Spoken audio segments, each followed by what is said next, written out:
தினத்தியான நிகழ்ச்சிக்கு உங்களை அழைப்பதில் நான் மிகவும் மகிழ்ச்சி அடைகிறேன். இன்று நாம் பார்க்க போகும் தேவனுடைய வசனம், சோதிக்கப்படுகிற யாரும் நான் தேவனால் சோதிக்கப்படுகிறேன் என்று சொல்லாமல் இருக்கிறார். இயேசு ஏன் உங்களை சோதிக்க அனுமதிக்கிறார்?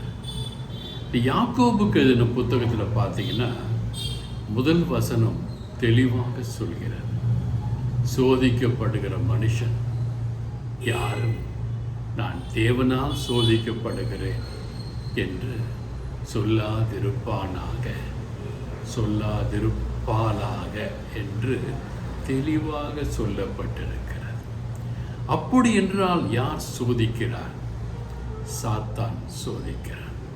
அந்த சோதனை தேவன் அனுமதிக்கிறார். ஏன் அனுமதிக்கிறார் என்றால், யாரெல்லாம் சோதனையை தாங்கக்கூடியவர்களாக இருக்கிறார்களோ அவர்களுக்கு பெரிய பெரிய ஆசீர்வாதங்களை தேவன் கொடுக்க தயாராக இருக்கிறார். அந்த ஆசீர்வாதத்திற்கு நீங்கள் தகுதியானவர்களா என்பது நீங்கள் சோதிக்கப்படுகிற காரியம். எனவே எனக்கு பிரியமான என் அன்பு சகோதரனே, சகோதரியே, உங்கள் திராணிக்கு மேலாக ஆண்டவர் சோதிக்க அனுமதிக்கவே மாட்டார். யோபு சோதிக்கப்பட்டார். அவர் திராணிக்கு மேலாக சோதிக்கப்படவில்லை. சோதிக்கப்பட்டு பார்த்தார். பிள்ளைகள் போனார்கள், சொத்து, ஆடு, மாடு, ஒட்டகம் எல்லாம் போயிற்று. அவர் என்ன சொன்னார்னா, ஆண்டவர் கொடுத்தார், ஆண்டவர் எடுத்துட்டார். பீட்டர் சோதிக்கப்பட்டார். 3 முறை இயேசுவோடே இருந்தவர் இயேசுவை மறுதலித்தார். சவுல் சோதிக்கப்பட்டார். கிறிஸ்தவர்களை கொடுமைப்படுத்தினார், வேதனைப்படுத்தினார். ஆண்டவர் என்னை ஏன் துன்புறுத்துகிறார் என்று கேட்ட பொழுது, ஆண்டவரே என்று உடனே சவுல் பவுலாக மாறினார். அதற்கு பின்பு பார்த்தீங்கன்னா அவர் இயேசுவை முழுமையாக சொந்த இரட்சகராக ஏற்றுக்கொண்டார். எனவே சோதிக்கப்படுகிற ஒவ்வொரு மனிதனுக்கு ஒரு பெரிய வெற்றி, ஒரு பெரிய ஆசீர்வாதம் காத்து கொண்டிருக்கிறது. அதே சோதிக்கப்பட்ட யூதாஸ் காரியோத் என்பவன் மனம் திரும்பாமல், தாங்க முடியாமல் நாண்டு கொண்டு செத்தான். இதனையே நீங்கள் நான் தாங்க வேண்டும். அவ்வாறு தாங்கும் பொழுதுதான் உங்களுக்கும் எனக்கும் கொடுக்கப்பட இருக்கிற அந்த வெற்றி கனியானது ருசிக்க முடியும், ருசியாயிருக்கும். 1 கொரிந்தியர் 10ஆம் அதிகாரம் 13ஆம் வசனம் இவ்வாறு சொல்கிறது, உங்கள் திராணிக்கு மேலாக நீங்கள் சோதிக்கப்படுகிறதற்கு அவர் இடம் கொடாமல், உங்களுக்கு எவ்வளோ முடியுமோ அவ்வளவு தான் நீங்கள் சோதிக்கப்படுவீங்க. அதுக்கு மேலெல்லாம் நீங்கள் சோதிக்கப்படவே மாட்டீங்க. கவலையப்படாதீங்க. இது ஒரு வாக்கு தத்தமாக 1 கொரிந்தியர் 10ஆம் அதிகாரம் 13ஆம் வசனம் தெளிவாக சொல்லுகிறது. உங்கள் திராணிக்கு மேலாக நீங்கள் சோதிக்கப்படுவதற்கு அவர் இடம் கொடாமல், சோதனையை தாங்கத்தக்கதாக சோதனையோடு கூட அதற்கு தப்பித்து கொள்ளும்படியான போக்கையும் உண்டாக்குவார்.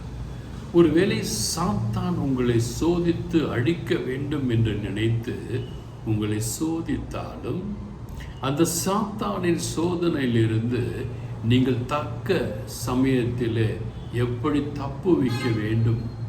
தப்புவிக்கப்பட வேண்டும் என்று தேவன் உங்களுக்கு சொல்லிக் கொடுப்பார்.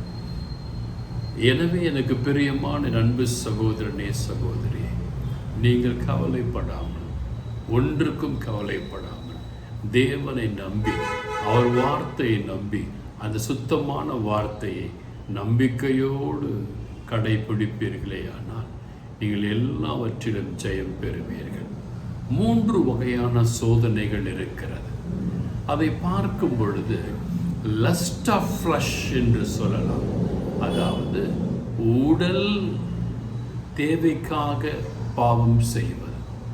அவ்வாறு பாவம் செய்வதை தேவன் விருப்பப்படுவதே இல்லை.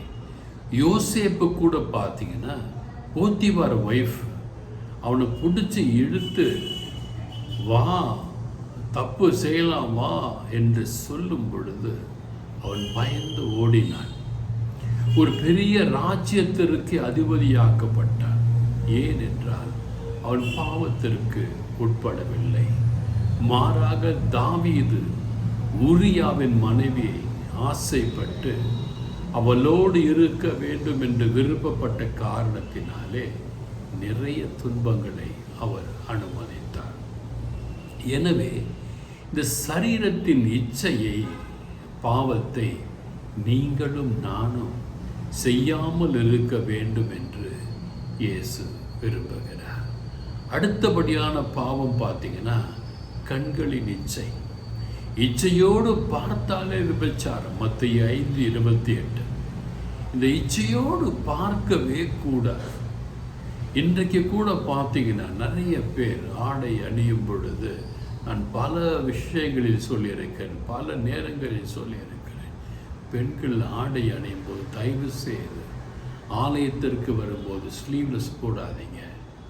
உடலை மறைத்து கொள்ளுங்க. இடுப்பு பகுதியை காட்டுறது, தொப்புளை காட்டுறது எல்லாம் வேண்டாங்க. ஒருத்தர் காமத்தோடு பார்த்தா நீங்கள் அவனோடு விபச்சாரம் செய்தாச்சுன்னு பைபிள் சொல்லுங்க. வேண்டாம். ஆண்டவருடைய வார்த்தை பிடிக்கல, அந்த மாதிரிலாம் உடை உடுத்தாதீங்க. அதை தான் ஆண்டவர் சொல்கிறாரு, கண்ணினால் செய்யப்படுகின்ற பாவங்கள். கண்ணால் பார்த்தாலே போச்சு, பெரும் பாவம். அடுத்தபடியாக ப்ரைட் ஆஃப் லைஃப். சில பேருக்கு பார்த்தீங்கன்னா அவங்க வாழ்க்கையில் சில பொறுப்புகள், சில பதவிகள் வரும் பொழுது ஒரு திமிர் வந்தது. நான் யார் தெரியுமா, நான் பெரிய யூனியன் லீடர், நான் பேசினா நடுங்குவாங்க, பயப்படுவாங்க. எதற்கு பயப்படுவாங்க தெரியுமா?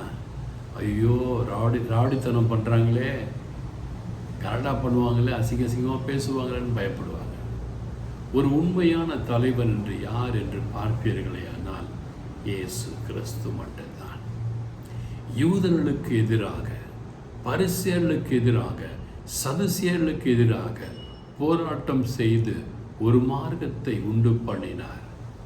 அந்த போராட்டம் எப்படி என்றால் அமைதியான போராட்டம், நேர்மையான போராட்டம், சத்தியத்தை அறிவிக்கின்ற போராட்டம், நோயாளிகளை குணமடைய செய்த போராட்டம், அற்புதங்கள் செய்த போராட்டம், பசியாயிருப்பவனுக்கு உணவு கொடுத்த போராட்டம். எப்படியாக இயேசுவின் வார்த்தைகள் இருந்தது. அடுத்தபடியாக பார்த்தீங்கன்னா இந்த ப்ரைட் ஆஃப் லைஃப்பில் நீங்கள் பாவம் செய்யும் பொழுது உங்கள் ஆத்துமா சாகும். ஆண்டவருக்கு திமிரே பிடிக்காது. ஏரோது மன்னன் பார்த்தீங்கன்னா கடைசியில் திமிர் பிடிச்சி அவன் கீழே விழுந்து புழு பூத்து சேர்த்தான். அப்படி நீங்களும் நானும் அவ்வாறு அந்த மம்மதை, திமிர், கர்வத்தில் இருக்கக்கூடாது என்று இயேசு விரும்புகிறார். இயேசுவுக்கும் சோதனைகள் வந்தது. மத்தேயு 4:1-11 பார்க்கும் பொழுது, லூக்கா 4:1-13 பார்க்கும் பொழுது இயேசுவும் சோதிக்கப்பட்டார். உணவின் மூலமாக சோதிக்கப்பட்டார். 40 நாள் கடுமையான விரதம். தண்ணி குடிக்கல, ஒன்றும் சாப்பிடலை, காடு இல்லை, மிருகங்களோடு சஞ்சரித்து கொண்டிருந்தார்.